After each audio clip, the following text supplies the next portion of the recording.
Hi, my name is Tom. I've been in the mortgage industry since 1999, and over those 26 years, I've worked for each one of these lending institutions, and I'm going to discuss with you the goods and the difference between the three.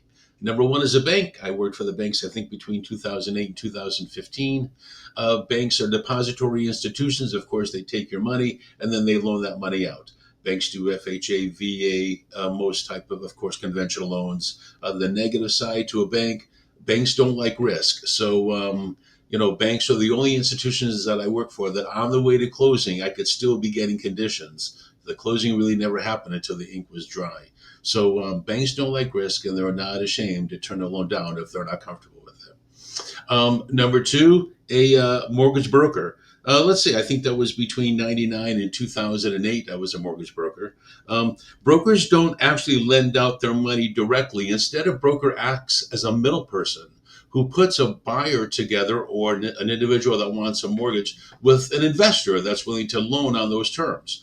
A broker doesn't necessarily or does not loan his own money at all.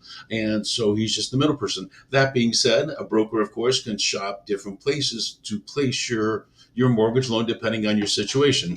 The negative side I found as being a broker is you're turning over everything to that investor that's doing the underwriting and is going to tell you when that closing is going to take place. Excuse me. Brokers don't necessarily have the urgency that sometimes is stated on a contract.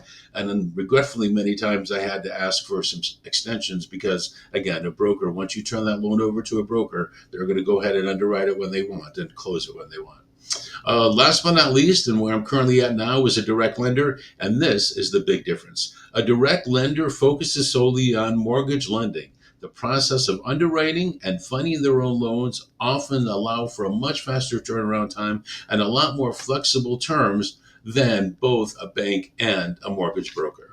That's why direct lenders, they fund their loans at the time of closing, and a direct lender is the one that, of course, is going to underwrite the loan. I can call my underwriter at any given time. I've got a team behind me. After the past 10 years, I don't think I can count on one hand the loans I haven't been able to close. So if you're looking to purchase or refinance a house, give me a call. My name is Tom. My cell phone number is 561 719 2135, and I'll see you at the closing table.